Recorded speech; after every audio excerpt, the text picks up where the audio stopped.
చూపే చంద్రుడే సురుమంటూ వచ్చాడే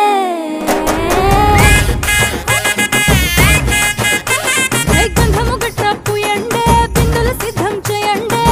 ఉన్నదంతా పట్టించేయండే కట్ట కట్టి అందాలన్నీ నా మీదకి వస్తుంటే పట్టి పట్టి నన్నే చూసి కవిస్తూ ఉంటే ఎట్ట తప్పుకుంటా చెప్పండే హే హే